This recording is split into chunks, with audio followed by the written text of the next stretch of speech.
What's up, everybody? Welcome to the Spread the Positive podcast. I am your host, Trent Denson, founder of Spread the Positive and STP Productions, where our mission is to bring light to what's going right and to showcase and facilitate efforts that are making a positive impact in our local communities and beyond. Be sure to check us out, spreadthepositive.net. And also, if you're looking to get involved with the STP Podcast Network, please reach out and just check out all the amazing shows that are on the network. We continue to grow. We continue to build. Be part of the solution. Be part of what's going right. Welcome to the show. Ready? Yes. What's up, everybody? Welcome back to the Spread the Positive podcast. I am your host, Trent Denson. Got a very special guest with us today, someone that I look up to, someone that is doing a lot, and I mean, just an all-around great example of what we're trying to bring light to here at STP. So, Mr. Jon Hosceit, how are you? I really can't complain. It's been a busy week already, and looking forward Busy to short June. week? Yeah. Don't you love the short weeks? They're pretty fantastic. short weeks. That Yeah, I wish they actually were short for me, but I like the idea of right. them. right. I love that. Short week just means it's more chaos a lot of times. I'm more one of those folks that really wouldn't mind a 36-hour day. Sure. Just to get all the things done. That's a good segue, man. Yeah. Jon does a lot, everyone. Jon does a lot. He is what's your official title at the data center? CTO, Chief Technical Officer. But as a founding partner, you really can kind of name yourself. Yeah, so, exactly. It seemed to be fitting being a technology-based company. So CTO at the data centers, founding partner over at the Fountains as well. Yep, we've been working on that. Actually, we started both right around the same time. So it's been an interesting set of challenges and opportunities to really help the community, both from an economic development standpoint, jobs, and expand, of course, the restaurants and office capabilities in the community. Absolutely. What's the latest over there? Can you share? Actually, we're working on phase 2, right? Which will double the footprints. Yeah, so it's the other side, basically. Yeah, right now you've got the L on the right side of the property as you're coming in. And that's now going to double on the left. There'll be a couple surprises. We've found the venues have done really well. Nice. Both from weddings and recordings. We've had movies filmed in some of the spaces. So we're really enjoying supporting the arts as well. Absolutely. So that may influence some of the builds that are happening on the other exciting. side. Yeah. Cliffhanger. I love it. Well, what else? So you're also founding member of the Tech Council here in town. Newly appointed to the board this year. Super excited about that. And welcome to the team. Thank you. It's an honor. It's been really cool.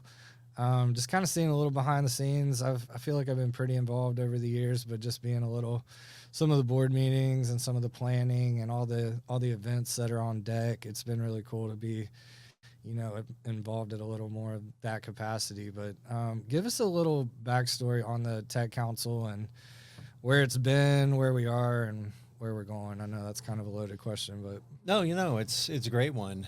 And just a little precursor, Fountains and the data center evolved as an idea when we were looking at needs in the community. Right. We identified that there was a problem with people leaving the city and going to work in Nashville. Yep. We called it the I-24 parking lot problem. We weren't the only ones either, but it was noticeable. Mm-hmm. The traffic was insane, and we kept wondering why, we couldn't change that or why that scenario existed. And that's because a lot of the higher paying white-collar jobs and college-based jobs are in Nashville. So between economic development, focusing on manufacturing in this area, Rutherford and Murfreesboro, and all of the tech jobs and other strategy-based jobs being in Nashville, we had an influx. Yeah. So working with the city, we identified there was a couple gaps. We started working with the city to try to identify what some of the reasons were. And there was five primary reasons. There was lack of infrastructure, a lack of fiber and internet. There was lack of executive housing. Corporate office space was another one, and then overall data center. And some of those components are all related, right? The infrastructure, the fiber, the internet, the data centers, those are, and the office space. Those are all key things that prohibits a company from moving here, which prohibits us from having jobs in the community. So we built fountains to kind of address some of the office space. The eat, work, play scenario seemed to work really well, and we've built a unique culture there. The data center, obviously, is a tech-focused business where we host servers, cloud systems, and now AI. Nice. So part of the strategy there was to bring in a lot of internet from other carriers, which then had a positive impact on the community as internet's pricing started to drop. That's beautiful. The more competition in fiber and internet, the better for everyone. Absolutely. So once we started addressing that, we were able to see a significant change in the community. More corporations were coming in, more ideas were coming out of the business centers and the smaller offices, and collaboration was starting to happen. Yeah. A couple gaps, it really was. A couple gaps were identified after that. So 2017, 2018, working with MTSU and the CIO at the time, and now the VP of Infrastructure as well. He was on our board for a bit. We started the Murfreesboro Tech Council. There you go. And that was to spread opportunity and awareness for technology in the area. MTSU was graduating a numerous amount of highly educated tech workers, again, who were, for the most part, not finding local employment. Right. And then the ones that we ran into locally were very siloed in what they did. So we thought, well, if we could create a community of technology-based people that would make everyone feel more in touch with the city, with what we were doing together with cybersecurity topics and just overall risk reduction, the future of tech topics, then we could all improve together. So we started the Technology Council with 4 board members, and our slogan was to network, engage, and evolve the community, and that's been our primary focus. It's perfect. Yep, we do monthly events, free socials for the community. That's wrapped around social networking, but a lot of job hunting and employment opportunities actually happen during these meetings. Absolutely. So people get to talk about what they want to do, and there's plenty of people looking for those types of employees or interns or other opportunities. So there's a lot of matchmaking that happens. There's a lot of opportunities and growth, and then we compare notes, right? Yeah. What technology is working for you in which scenario, in which company? Is it healthcare? Is it tech and space? So it's or just Soho small business. So it's a great networking opportunity with a lot of ideas. Yep. And then we working with a lot of the folks we engage with, then we have education opportunities. Right. So we've got an event with Amazon in July. We're really excited. It's going to be cool. Oh, it's awesome. We did AI events last year. Mm-hmm. It was the big topic. They were timely and super informative, and yeah, it was a great series. But Amazon automate everything, man. From your home life to your daily work tasks. You can get 50% of your life back. Yeah. By just automating the simple things that you do every day. I mean, Amazon's done it to the point where, as an expert on the planet, they can automate entire warehouses. That's insane. But what if you can take a little bit of that and transform your personal life? Yeah. And do the same. Automate your home. Yeah. Your family tasks that take away time yep. from spending time with your friends and family. Right. So that's probably one of the more exciting education opportunities that I've been able to be a part of. Yeah. And that's happening in July. Right. Right before our social. So after Beautiful. you learn, you get to go eat and hang out with friends. So that's really cool. It's great. Who's leading that? Like, is it some Amazon exec or like who's? So it's one of the employees that she's actively involved with the automation for warehousing, both really on the code and hardware and automation components. So there's a lot of AI. They work with heavily with NVIDIA Okay. for their back end. So it's the best of the best. It is. Yeah. It's fascinating technology. It really is. Like some of that stuff kind of scares. Everybody's got that. I'm a little scared of that, but it's like get with it or get left behind to a certain degree, right? Yeah. So, and I've been deep diving on the subject a lot over the last year or two. It's really almost a trust fall, right? Yeah. To make AI work, you need a couple of pieces, right? You need internet, you need power, and you need someone with a massive amount of money to actually host the equipment. Wow. So I often make the joke that yes, AI runs in the cloud, but it runs on money. Yeah. It's an expensive cloud. It is very expensive. It's also a giant power consumer. They estimate that a single GPT conversation uses 17 times more power than a single Google search.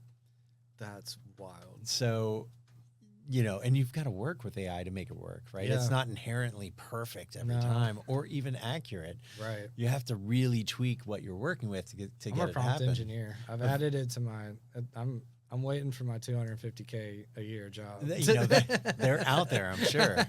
I am a prompt engineer for podcast descriptions. It was another AI that actually got that job. Oh man, dang it! You're 2 minutes too late. Oh man, that's hilarious. But that's wild though. 17 times more than a Google search every time. Every chat. Wow. So it is very powerful. Because I'll be doing some dumb stuff sometimes. Yeah, you have to get educated. You have to play around with it, but it's very power hungry, and it will get more efficient over time and get smarter and better, just like anything new. You go back and we had coal factories everywhere, and things are a lot more efficient. Coal factories were like running or like producing for servers? No, I just meant in general. Okay, if you're looking at the Industrial Revolution, going back a long way. Things have those are not correlated, folks. The coal did not power Google. Just if you were wondering. Well, and I don't even know if that's actually true because there's still coal power plants that are out there. They probably power a data center or two. That's wild. Actually, I think that Gallatin has coal or did. Really? Yeah. So maybe there is some any data center out there would technically be powered that way if it weren't for water and other hydro. Right. TVA based power. So is that how ours works? Most of Tennessee is based off of the TVA. Okay, right. So there's a large surplus of hydropower, which makes us very inexpensive overall compared to most utilities. So power and infrastructure is a whole nother topic. Power and infrastructure. So where are we at, or what are you excited about on those fronts? Like, are we making headway in those regards? Yeah, so overall infrastructure is definitely improving. The state of Tennessee has been doing a lot of forward thinking, especially in the internet front. The TVA and the utilities. Middle Tennessee Electric's been fantastic. And a great partner for the community, both from expanding capabilities to more of the rural communities. But then once they acquired United, they were strategically focused and working with the state, getting grants, and then building out infrastructure to provide internet to the rural areas. Yeah. And that's a great opportunity because once you have internet, you can work remotely. You're part of the global economy. Yep. You can participate. You could be anywhere. Yep. And that's going to open the doors not only for the state of Tennessee, but that whole concept expands worldwide. So Amazon, for example, they're putting up internet satellites all over the place. Right. So in theory, next year, they'll light some of these, if not all of the satellites up and create a multi-gig network all over the world. So if you're thinking about Amazon as a concept, that they're just a retailer primarily, right? They sell products, pharmaceuticals, groceries, whatever it is. That's a fraction of but it's a wallless operation, right? It's anywhere that they can fulfill. So what do they do to expand? Well, they've got to expand where places don't have internet. Right. So they're basically opening up the first global store. Wow. Once they light up the internet and get that everywhere. But that also brings out opportunities for us Yeah, too. right.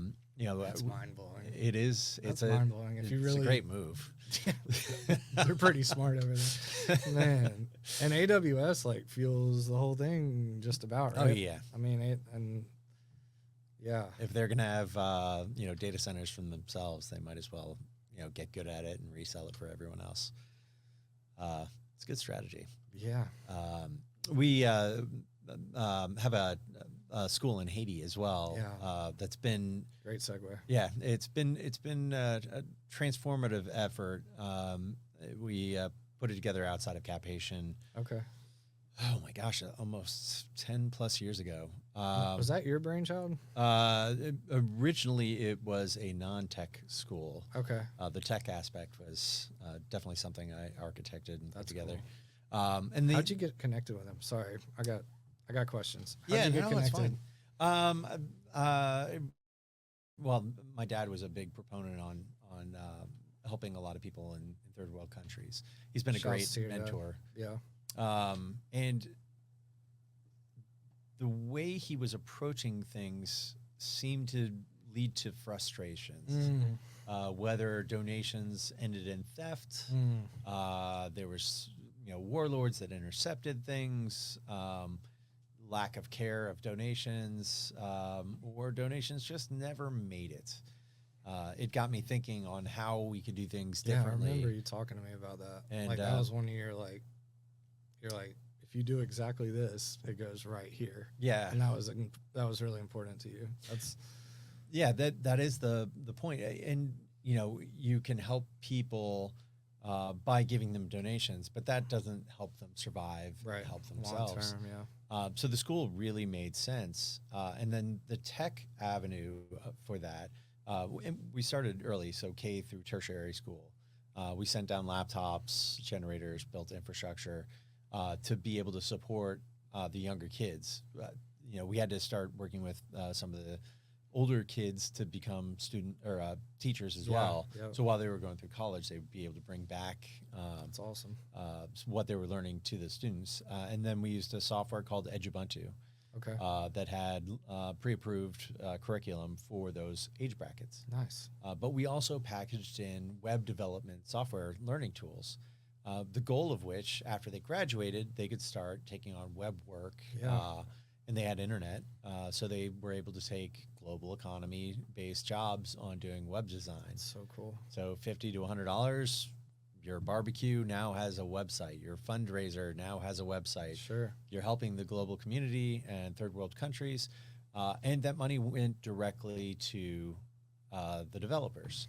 So, yeah, circumventing poverty cycles, and that money went right to the communities. It was distributed to the communities, and bypassed a lot of the theft. Man. And it's something that's repeatable, but imagine if the hardest part of that was getting internet there. I mean, 1, 2, 3 meg. I mean, we're looking at 20, 30 years ago of internet speeds going back almost a dial-up. Yeah. But once you get satellite internet, that's really appropriate, like the multi-gig, and it's everywhere.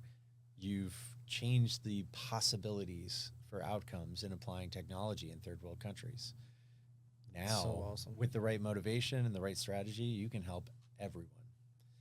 And that's a powerful, positive opportunity. What is going right? Let's talk about it, man.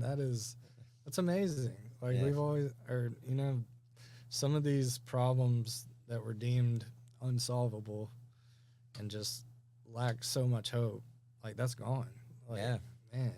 Well, and one other interesting element, once you have internet, you have the ability to look things up. Yeah. Right. Can actually, yeah. So let's take an example. If you don't know how to do something at home, let's just say you've got a leaky front door. You don't know what to do. The first thing you might do is go look it up on YouTube, or do that Google search, or ask GPT, what do I need to fix this problem? You might watch some videos, you learn how to do it, and then you execute and go hire a professional because you did it almost right. You probably need a little. You maybe need a little more practice, but over time, you'll be able to self-educate in a lot of these sort of third world countries as well, and look up how to farm, or how to get something fixed, or how to really do things yourself, right? Without relying on former education. So it's another form of transformation that's just waiting to happen. Wow. With the light up of global internet. What's the timeline on that, you think? I think, and I don't know the maps. Right, I haven't looked at what the distribution will be, or if there's any kind of restriction for airspace with certain countries or geographies. But from what I understand, it's next year. Some of these are going live. And there's Starlink and a couple others that are out there. But this is going to be a little bit faster. Wow. So, that's unbelievable. Yeah, it really is. Like, that's solving global poverty, global things that have never seen the opportunities. And man, it's so inspiring. It definitely has a lot of potential. That's amazing. So from Haiti, let's take it back. Let's take it back here. We're doing a lot locally, Tech Council in particular. Mm-hmm. Talk to me about some of the success stories and what we got going, philanthropic, community oriented with the Tech Council. Yeah, we've had a great couple of years. Last year was pivotal. We ran into some challenges with COVID. Yep. And somehow managed to make it through and kept energy and reinvented ourselves several times during those years.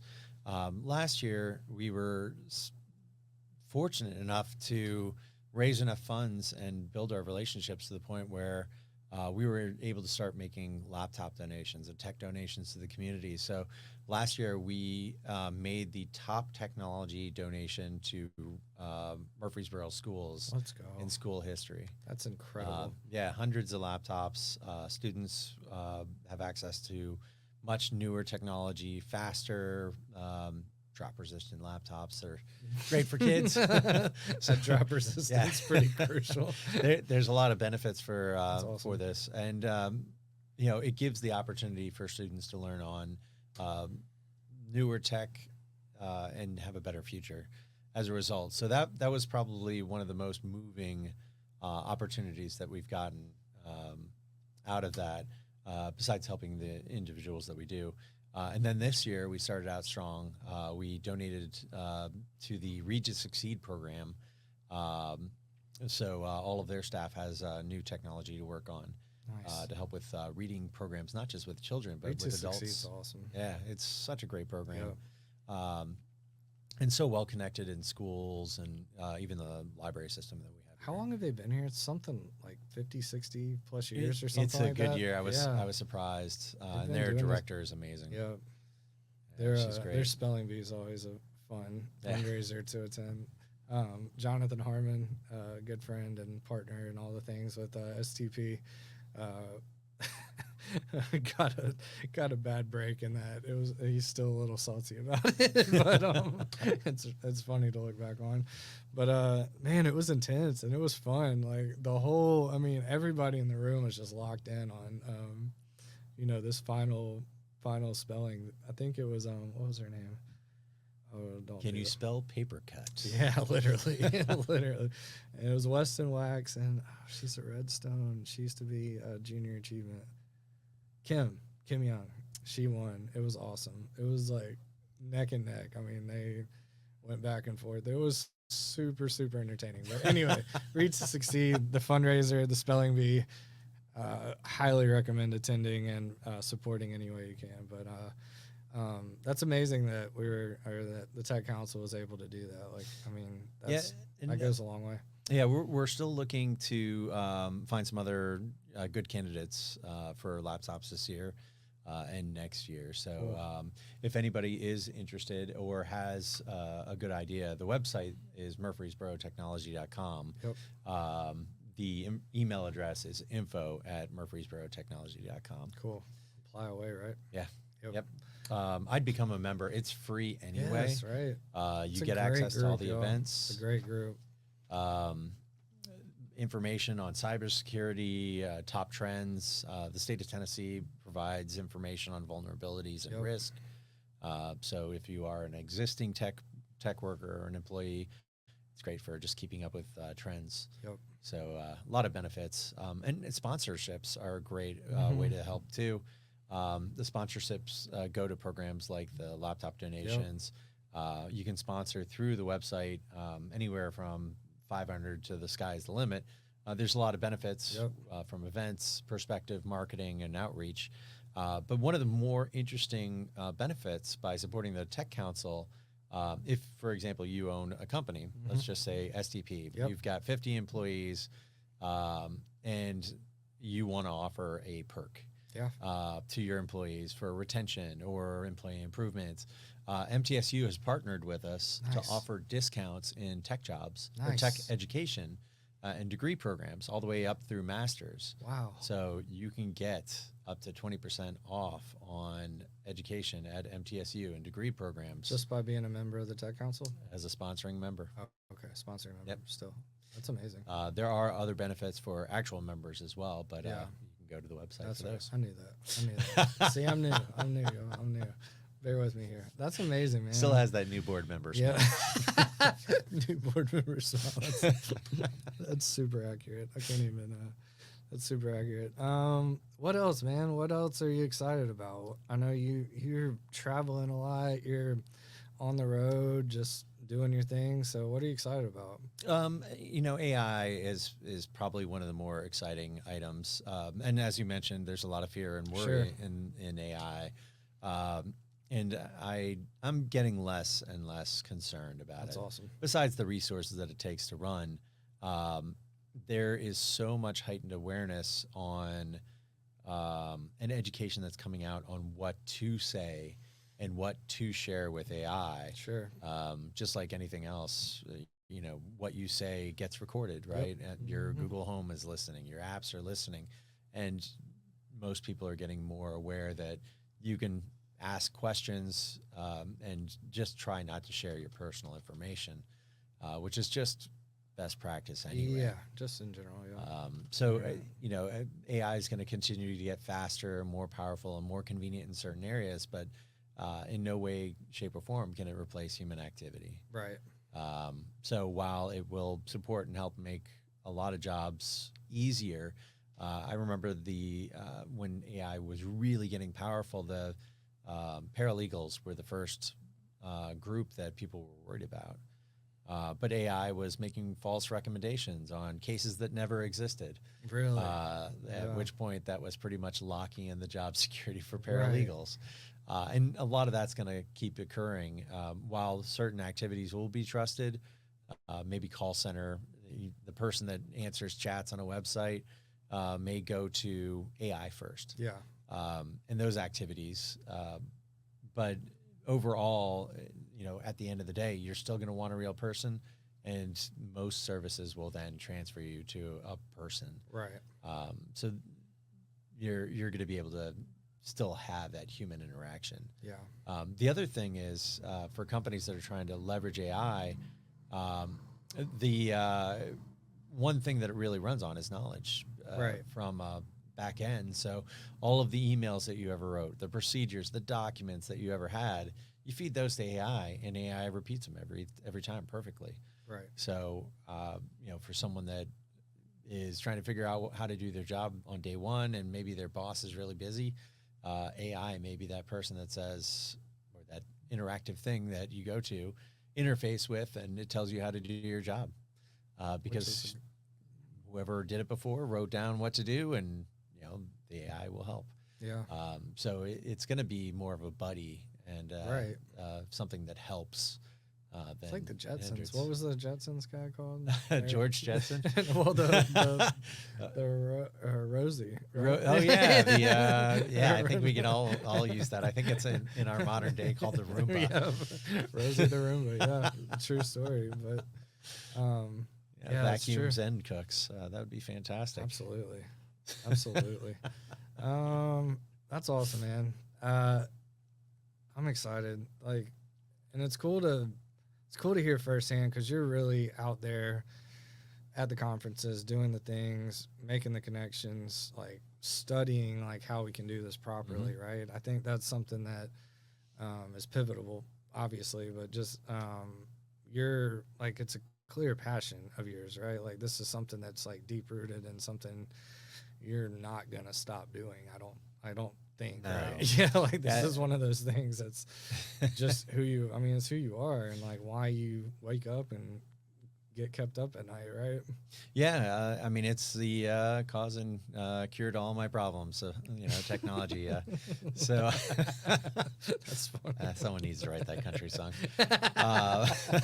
Hey, I'll probably do it. Someone in Murfreesboro write that song. That's my subliminal message. It is something that it solves a lot of problems, and as long as everyone can understand its capabilities and leverage it the best they can, then entire communities can thrive and succeed. That's right. That's been a focus. I love it. Well, I'm gonna wrap us up with a couple of the signature questions. Sure thing.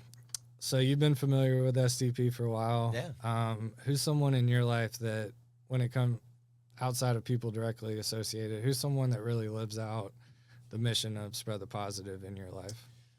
Besides yourself? Yeah. I mean, you've been kind of the not directly the associated. Cornerstone to spreading the positive in the community. No. You know what? I'm going to pick you. No, you can't do that. I didn't see rules. Okay, I didn't sign anything.